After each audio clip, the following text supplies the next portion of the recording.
യേശുക്രിസ്തുവിന്റെ സുഹൃദ്ബന്ധം ആഗ്രഹിക്കുന്ന ഓരോരുത്തരെയും ഈ 11-ാം പ്രഭാതത്തിൽ ഞാൻ സ്നേഹപൂർവ്വം അഭിവാദ്യം ചെയ്യുന്നു. നമ്മൾ ഒരുമിച്ച് തുടങ്ങിയ ഈ പ്രാർത്ഥനായാത്ര ഇപ്പോൾ ഒരു മനോഹരമായ കുടുംബമായി മാറിയിരിക്കുകയാണ്. സാമാന്യം നമ്മൾ തുടങ്ങാറുള്ള അതേ ശൈലിയിൽ നിന്ന് മാറി ഇന്ന് ഒരു സുഹൃത്തിനോടെന്ന പോലെ നിങ്ങളുടെ ചാരത്തിരുന്നുകൊണ്ട് ചില കാര്യങ്ങൾ സംസാരിക്കാൻ ഞാൻ ആഗ്രഹിക്കുന്നു. മകനേ, മകളെ, നീ കഴിഞ്ഞ 10 ദിവസങ്ങളായി എന്നോട് പങ്കുവച്ച ഓരോ സങ്കടങ്ങളും ഞാൻ എന്റെ ഹൃദയത്തിൽ സൂക്ഷിച്ചിട്ടുണ്ട്. ഇത്രയൊക്കെ പ്രാർത്ഥിച്ചിട്ടും എന്തേ എന്റെ മറുപടി വൈകുന്നു എന്ന് നീ ചിന്തിക്കുന്നുണ്ടാകാം. എന്നാൽ ഇന്ന് രാവിലെ കൃത്യം 6 മണിക്ക് നമ്മൾ ഈ വചനത്തിന് ചുറ്റും ഒന്നിച്ചു കൂടുമ്പോൾ സ്വർഗം നിനക്കായി ഒരു വലിയ രഹസ്യം കാത്തുവച്ചിട്ടുണ്ട്. ഇത് കേവലം ഒരു വീഡിയോ കാണുക എന്നതിലുപരി നിന്റെ ജീവിതത്തിലെ ഏറ്റവും വലിയ ശൂന്യതയിൽ ദൈവം നിനക്ക് നൽകുന്ന മനോഹരമായ ഒരു ആലിംഗനമായി ഇതിനെ കാണുക.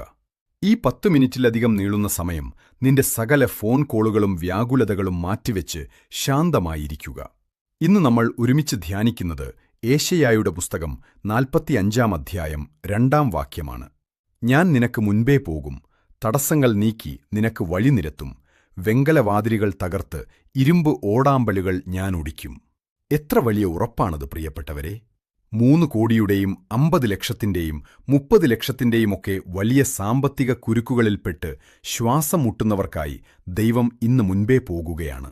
ബാങ്ക് ജപ്തി ഭീഷണി കാരണം വഴിമുട്ടി നിൽക്കുന്നവർക്കും കോടതി കേസുകളിൽ അനുകൂലമായ വിധി കാത്തിരിക്കുന്നവർക്കും മുന്നിൽ ആ ഇരുമ്പ് ഓടാമ്പലുകൾ ഇന്ന് ഉടഞ്ഞു വീഴട്ടെ. വസ്തുവും വീടും വിൽക്കാൻ തടസ്സങ്ങൾ നേരിടുന്നവർക്കും 10 വർഷമായി ബിസിനസ്സിൽ തളർച്ച നേരിടുന്നവർക്കും വേണ്ടി നമ്മളിന്ന് ഒരൊറ്റ ഹൃദയമായി ദൈവത്തോട് യാചിക്കുന്നു. പ്ലൈവുഡ്, ടിമ്പർ മേഖലകളിൽ പുതിയ വഴികൾ തുറക്കപ്പെടട്ടെ. മകൾക്ക് ദുബായ് സ്കൂളിൽ ജോലി ലഭിക്കാനായി കാത്തിരിക്കുന്ന അമ്മയുടെ ആഗ്രഹം ദൈവം ഇന്ന് സഫലമാക്കട്ടെ. റെയിൽവേയിലും ഗവൺമെന്റ് മേഖലയിലും ISROയിലുമൊക്കെ ജോലി ആഗ്രഹിക്കുന്ന മക്കളുടെ മുൻപിലെ തടസ്സങ്ങൾ അങ്ങയുടെ നാമത്തിൽ നീങ്ങിപ്പോകട്ടെ. ഈ വചനത്തോട് ചേർത്ത് ഒരു ചെറിയ കഥ ഞാൻ നിങ്ങളോട് പങ്കുവയ്ക്കാം. വർഷങ്ങൾക്കു മുൻപ് സമുദ്രത്തിലൂടെ യാത്ര ചെയ്തിരുന്ന ഒരു മനുഷ്യൻ അപ്രതീക്ഷിതമായ ഒരു കപ്പൽ അപകടത്തിൽപ്പെട്ടു. അയാൾ ഒരു ചെറിയ ദ്വീപിൽ ഒറ്റപ്പെട്ടുപോയി. വന്യമൃഗങ്ങളിൽ നിന്നും രക്ഷപ്പെടാൻ അയാൾ ആ ദ്വീപിൽ ഒരു ചെറിയ പുല്ലുമേഞ്ഞ കകൂരയുണ്ടാക്കി അവിടെ മാസങ്ങളോളം തള്ളി നീക്കി. ദിവസവും അയാൾ ദൈവത്തോട് നിലവിളിച്ചു, ദൈവമേ, നീ എന്നെ ഈ നരകത്തിൽ നിന്ന് രക്ഷിക്കണമേ എന്ന്. ഒരു ദിവസം അയാൾ ഭക്ഷണം പേടി കാട്ടിൽ പോയി. തിരികെ വരുമ്പോൾ കണ്ടത് തന്റെ ആകെയുള്ള ആ കൊച്ചു കൂര ആളിപ്പടർന്നു കത്തുന്നതാണ്. അയാൾ കരഞ്ഞുകൊണ്ട് നിലവിളിച്ചു, ദൈവമേ, നീ എന്നെ കൈവിട്ടോ? എന്റെ ആകെയുള്ള അഭയവും നീ കരിച്ചു കളഞ്ഞോ എന്ന്. എന്നാൽ കുറച്ചു സമയത്തിനുള്ളിൽ ആ ദ്വീപിന്റെ കരയിലേക്ക് ഒരു വലിയ കപ്പൽ വന്നു ചേർന്നു. രക്ഷാപ്രവർത്തകർ അയാളെ കപ്പലിലേക്ക് കയറ്റി. അയാൾ ചോദിച്ചു, ഞാനിവിടെ ഉണ്ടെന്ന് നിങ്ങൾ എങ്ങനെ അറിഞ്ഞു? അവർ പറഞ്ഞു, നീ കത്തിച്ച ആ വലിയ തീയിൽ നിന്നുള്ള പുക ഞങ്ങൾ കിലോമീറ്ററുകൾക്കപ്പുറത്ത് കണ്ടു. ആ പുക നിന്റെ അടയാളമായിരുന്നു. മകനേ, മകളെ, നിന്റെ ജീവിതത്തിൽ ഇന്നു നീ കാണുന്ന ആ തകർച്ചയും നിന്റെ കൂര കത്തുന്നതും നിന്നെ നശിപ്പിക്കാനല്ല, മറിച്ച് നിന്റെ രക്ഷയ്ക്കു വേണ്ടിയുള്ള ഒരു അടയാളമായി ദൈവം മാറ്റുകയാണ്. നിന്റെ 3 കോടിയുടെ കടമാകട്ടെ, മകന്റെ പുകവലിയും മദ്യപാനവുമാകട്ടെ, ഇത് നിന്നെ തകർക്കാനല്ല, നിന്നെ ഒരു വലിയ സാക്ഷ്യമാക്കി മാറ്റാനാണ്. ഇന്ന് രോഗത്താൽ വലയുന്നവർ പ്രത്യേകം ശ്രദ്ധിക്കുക. തന്റെ മമ്മിയുടെ വിട്ടുമാറാത്ത തലകറക്കം മാറാൻ ആഗ്രഹിക്കുന്ന മകളോട് എനിക്ക് പറയാനുള്ളത്, ദൈവം ഹൃദയങ്ങൾ പരിശോധിക്കുന്നവനാണ് എന്നാണ്. അനിയത്തിയുടെ കണ്ണിന് വെളിച്ചം തട്ടാത്ത അവസ്ഥയ്ക്കും മകളുടെ കാലിലെ വളവിനും ടോൺസിലൈറ്റിസ് ബാധിച്ച മകനും ഇന്ന് യേശുവിന്റെ നാമത്തിൽ വിടുതൽ ലഭിക്കട്ടെ. ഭർത്താവിന്റെ കാലിലെ മുറിവ് ശസ്ത്രക്രിയ കൂടാതെ സൗഖ്യമാക്കാൻ ദൈവം ശക്തനാണ്. 71 വയസ്സായിട്ടും ജീവിതത്തിൽ സമാധാനം ലഭിച്ചിട്ടില്ല എന്ന് പരാതിപ്പെടുന്ന അമ്മയെ ദൈവം ഇന്ന് തന്റെ മാറോടണയ്ക്കട്ടെ. അശ്ലീല സ്വപ്നങ്ങൾ കണ്ട് രാത്രികളിൽ അസ്വസ്ഥരാകുന്നവർക്ക് ആ മാനസിക ബന്ധനങ്ങളിൽ നിന്ന് മോചനം ലഭിക്കട്ടെ. പിണങ്ങിപ്പോയ ഭർത്താവ് ശരത്ത് മടങ്ങിവരാനും 1 വർഷത്തെ കാത്തിരിപ്പ് അവസാനിക്കാനും നമുക്ക് ഒരുമിച്ച് അപേക്ഷിക്കാം. 17 വർഷത്തെ നീണ്ട കാത്തിരിപ്പിന് ശേഷം ഒരു തലമുറയ്ക്കായി കൊതിക്കുന്ന ദമ്പതികൾക്ക് വേണ്ടി ഇന്ന് നമ്മൾ പ്രത്യേകമായി പ്രാർത്ഥിക്കുന്നു.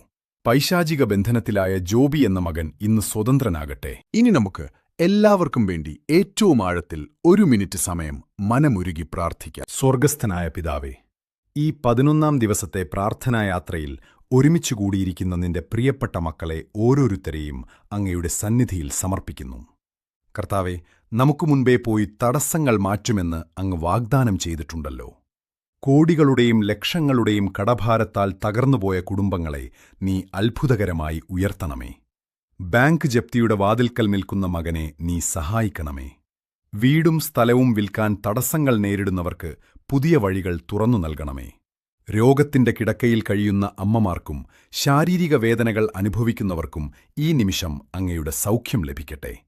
17 വർഷത്തെ കാത്തിരിപ്പിന് ശേഷം മക്കൾക്ക് ഒരു തലമുറയെ നൽകി അനുഗ്രഹിക്കണമേ. മദ്യപാനത്തിനും പുകവലിക്കും അടിമപ്പെട്ട മക്കളുടെ ഹൃദയം നീ മാറ്റണമേ. കുടുംബങ്ങളിൽ പിണങ്ങി കഴിയുന്ന ദമ്പതികളെ നീ സ്നേഹത്താൽ ഒന്നിക്കണമേ. വിദേശത്ത് ജോലി ആഗ്രഹിക്കുന്നവർക്കും വിസ തടസ്സങ്ങൾ നേരിടുന്നവർക്കും അനുഗ്രഹത്തിന്റെ വാതിലുകൾ തുറക്കപ്പെടട്ടെ.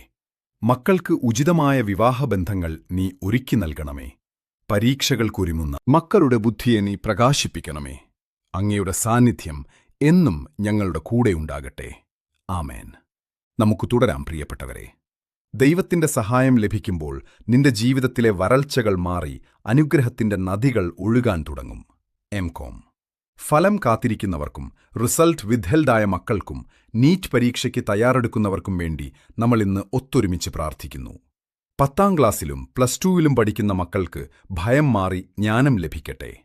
വിദേശത്ത് കാനഡയിലും ജർമ്മനിയിലും ജോലി സ്വപ്നം കാണുന്നവർക്ക് PR ലഭിക്കട്ടെ.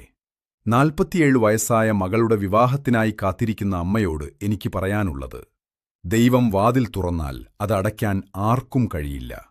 ചതിയിലൂടെ നഷ്ടപ്പെട്ട പണവും സ്വർണവും തിരികെ ലഭിക്കാനുള്ള വഴികൾ ദൈവമൊരുക്കും.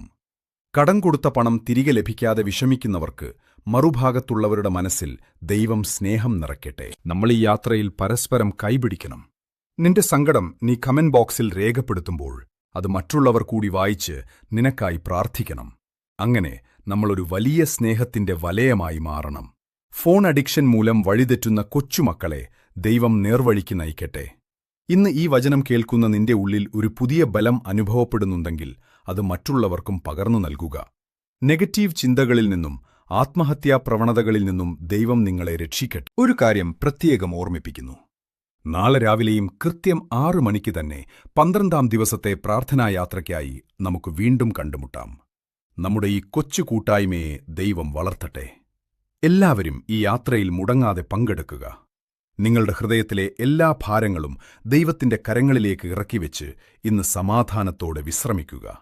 നമ്മുടെ കർത്താവ് ഈശോ മിശിഹായുടെ കൃപയും പിതാവായ ദൈവത്തിന്റെ സ്നേഹവും പരിശുദ്ധാത്മാവിന്റെ സഹവാസവും നമ്മോടുകൂടെ എന്നുമുണ്ടായിരിക്കട്ടെ. സർവശക്തനായ ദൈവം നമ്മെ ഓരോരുത്തരെയും നമ്മുടെ കുടുംബങ്ങളെയും സമൃദ്ധമായി അനുഗ്രഹിക്കട്ടെ. ഇപ്പോഴും എപ്പോഴും എന്നേക്കും. ആമേൻ. ഇനി നമുക്ക് എല്ലാവർക്കും വേണ്ടി ഏറ്റവും ആഴത്തിൽ 1 മിനിറ്റ് സമയം മനമുരുകി പ്രാർത്ഥിക്കാം.